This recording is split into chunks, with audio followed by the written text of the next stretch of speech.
They lined him up, rifles raised, orders shouted in German.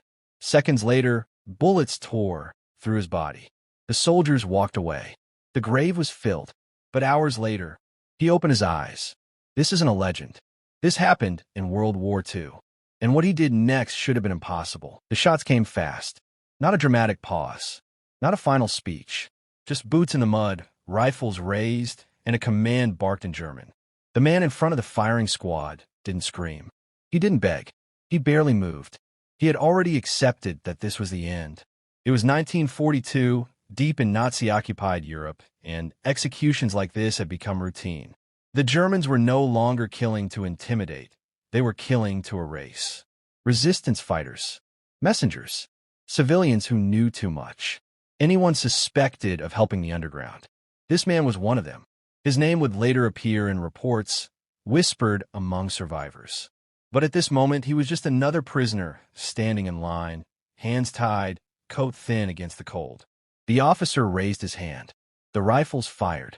Bullets slammed into his body, ripping through flesh, tearing muscle, knocking him backward into the open pit behind him. Then it was over. The firing squad turned away. No one checked for a pulse. No one needed to. Men hit like that didn't survive. The Germans had a schedule to keep. Bodies were dragged. Some were already dead. Some were dying. All were dumped into the same shallow grave, piled together like discarded equipment. Dirt was shoveled in.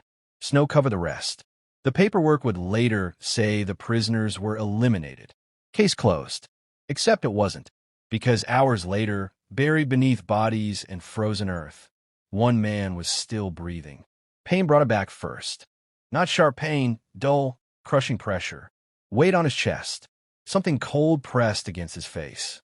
He tried to move, and his body screamed in response.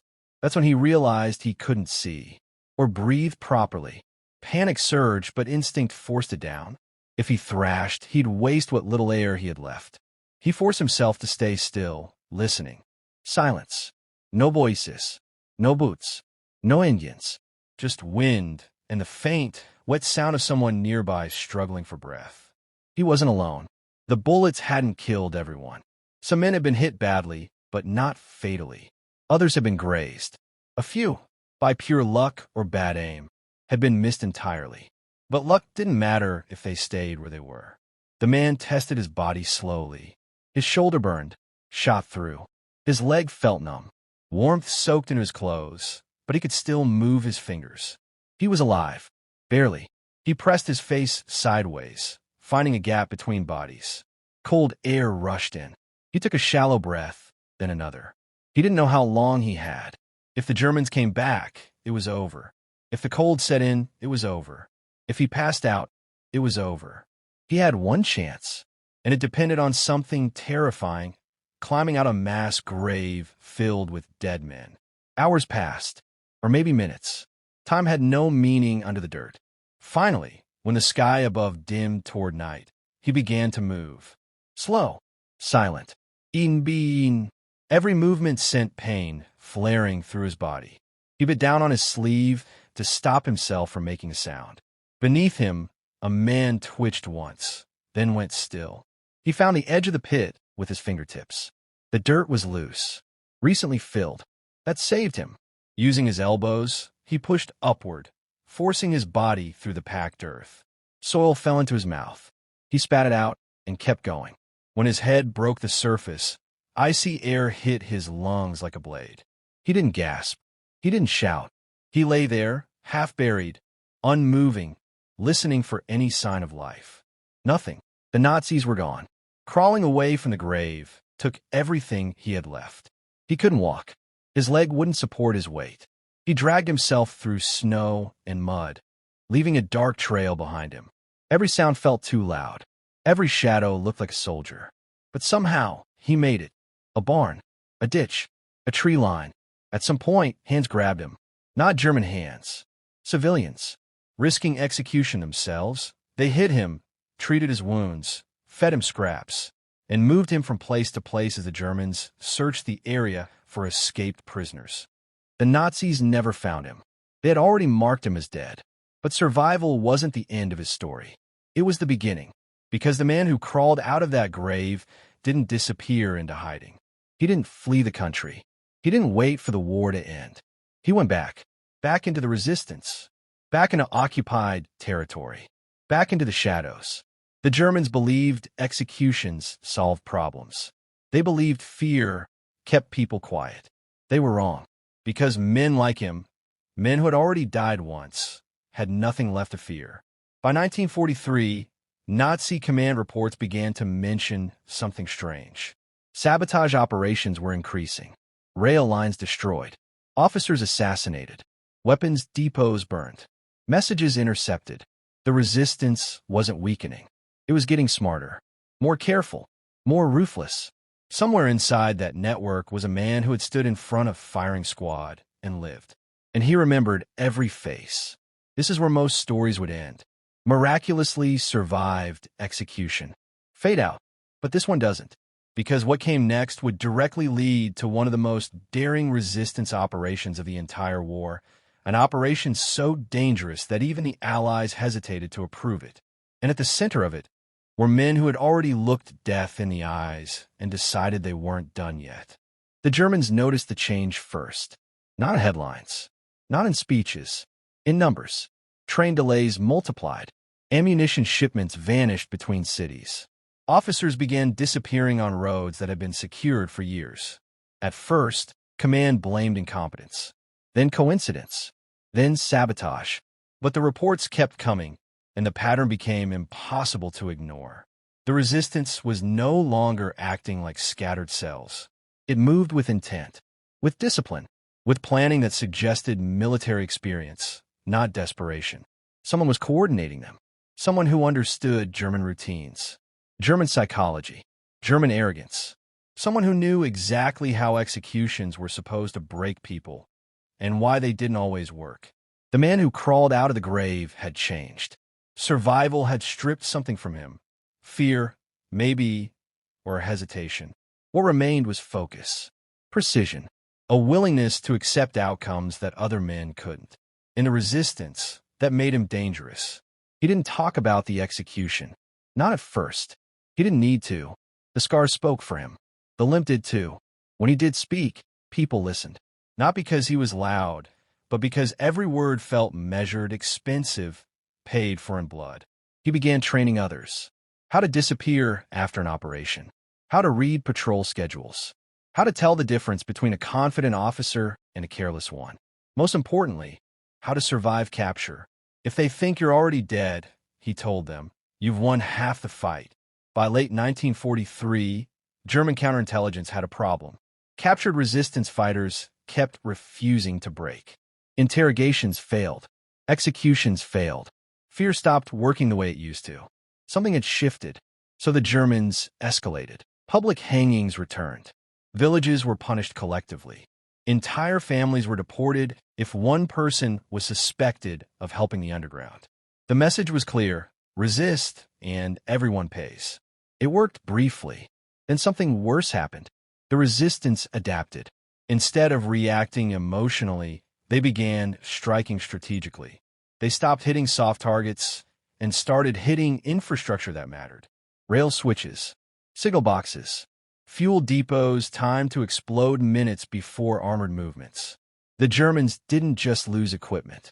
They lost confidence. Officers began traveling with larger escorts. Schedules became erratic. Patrols doubled back unpredictably. That caution slowed everything. And war doesn't forgive hesitation. Then came the operation that changed everything. The resistance didn't name it. Names were dangerous. But among themselves, they called it the cut. One railway line. One night. If it worked, an entire German division would be stranded during a critical redeployment. If it failed, the reprisals would be catastrophic. Even Allied contacts hesitated. The risk was too high. Too many civilians nearby. Too many ways it could go wrong. The man who had survived the firing squad studied the maps and said nothing for a long time. Then he pointed. Here, he said, a narrow stretch of track running through forest and marsh. Poor visibility. Limited access. Repair crews would take days to reach it. But there was a problem. It was heavily guarded. The Germans knew that line mattered. Searchlights swept it every hour. Patrols rotated constantly. Guard towers stood at intervals, each overlapping the next. Any attempt would require near-perfect timing. The resistance didn't have perfect timing. They had something else. Men who were already supposed to be dead. On the night of the operation, the temperature dropped sharply. Cold was good. Cold slowed reaction time. Cold made guards sloppy. Small teams moved through the forest, barely disturbing the snow. No talking. No signals. Every man knew his role. The survivor led the central team. His limp slowed him, but it didn't stop him. Pain had become background noise. They reached the tracks without incident. Then something went wrong. A patrol appeared early. Too early. A mistake in timing, seconds, maybe less. The resistance froze.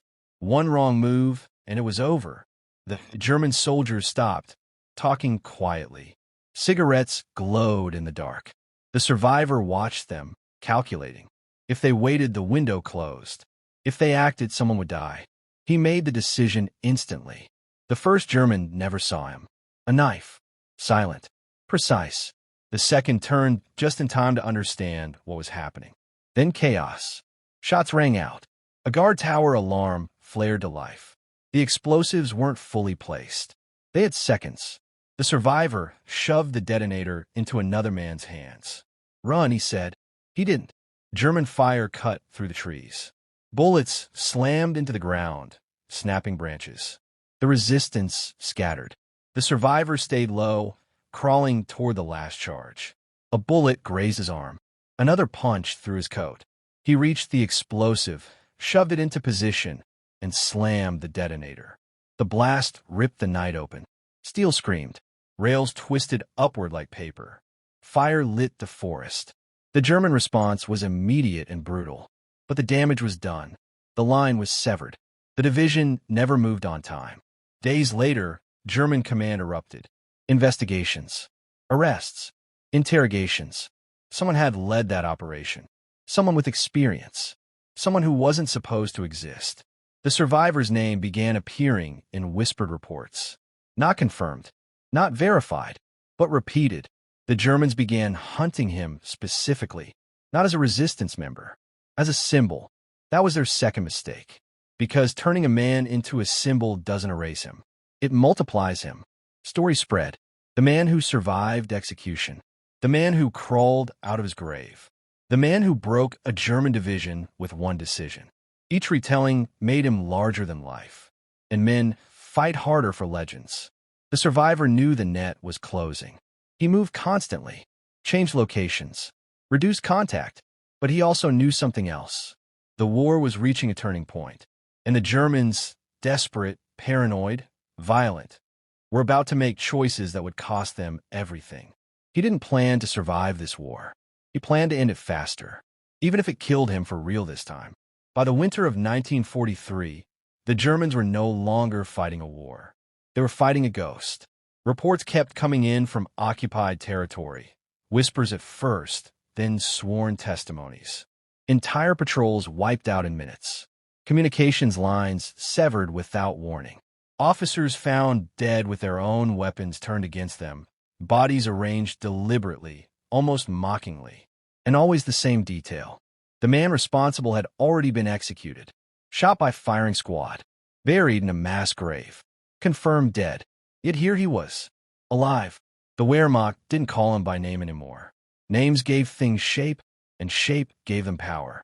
Instead, they used a phrase spoken only in closed rooms, in lower voices. The tote man. The dead man. They had killed him once. Now, they were terrified of what killing him again might unleash. The aftermath of the grave. When he crawled out of that pit, he did not emerge as a soldier. He emerged as something colder. His body was broken. 2 cracked ribs, frostbitten fingers, a bullet groove carved along his skull where death had missed by millimeters.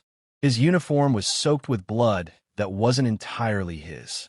The men buried beside him had not been so fortunate. He did not bury them again. He memorized them. Faces, insignia, bullet patterns. The grave became a ledger. Every step he took afterward was paid for in blood already spilled. He made his way through forests that smelled of pine and rot, surviving on stolen potatoes and melted snow. For days, he did not speak. For weeks, he did not sleep properly. When exhaustion threatened to take him, he remembered the sound of rifles firing in unison. That memory kept him awake. The plan that shouldn't have worked. He knew something the Germans didn't yet understand. They were losing control. Not on maps, not in speeches, but on the ground, where fear spreads faster than orders. And fear was now on their side. He didn't attack cities. He didn't target generals. He hunted time. Rail schedules sabotaged minutes before arrival. Convoys delayed just long enough to collide with other convoys.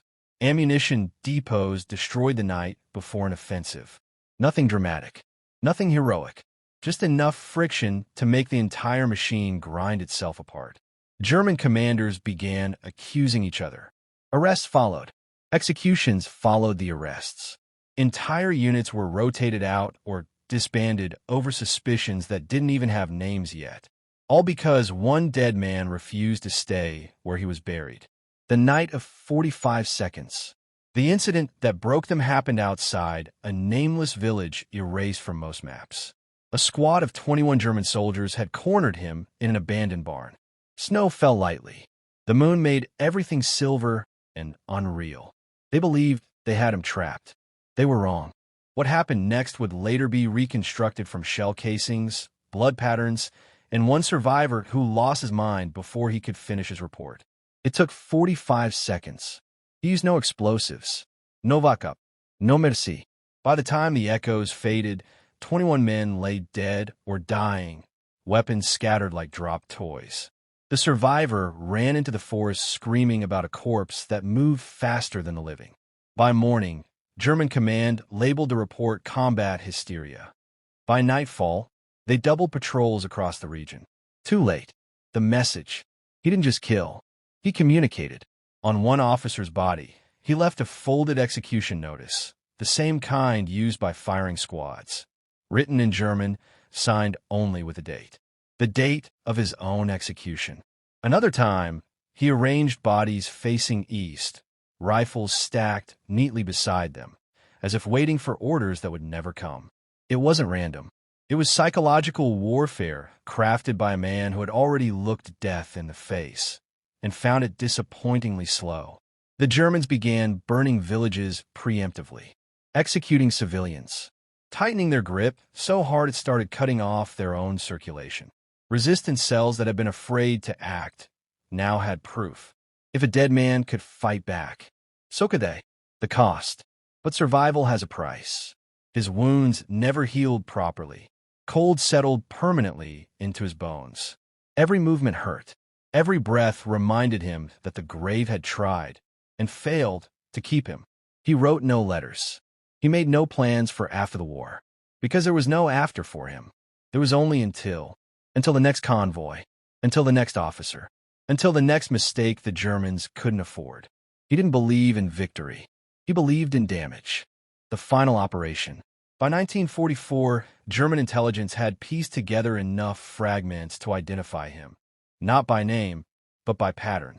They set a trap, a fake transmission, a staged supply drop, a location too perfect to ignore. He knew it was a trap. He went anyway, because traps require patience. And patience was something he no longer owed the world. What happened during that final engagement remains classified, redacted, or conveniently lost. But when Allied forces advanced through the area weeks later, they found the site obliterated. No body, no confirmation, no grave, just burned vehicles, shattered weapons, and the uneasy realization that the dead man might have finally chosen his own ending. The war moves on. The war ended. Borders changed. Flags rose and fell. Names were carved into monuments. His was not among them. Officially, he had died the day the firing squad pulled their triggers. Unofficially, German veterans avoided certain forests long after the war. Some swore they heard footsteps where no one should be. Others refused to speak about a man who fought like someone already beyond fear. History prefers clean endings. This story doesn't offer one, because some men don't survive war. They outlast it. They executed him once, buried him with the dead, checked his name off a list, And still, he made them pay for every breath they took afterward. Because when a man has already died, there is nothing left to threaten him with. They executed him once. He came back anyway. So tell me this in the comments. Do you think survival like this is fate or pure defiance? Subscribe if you want more true war stories the history books don't explain.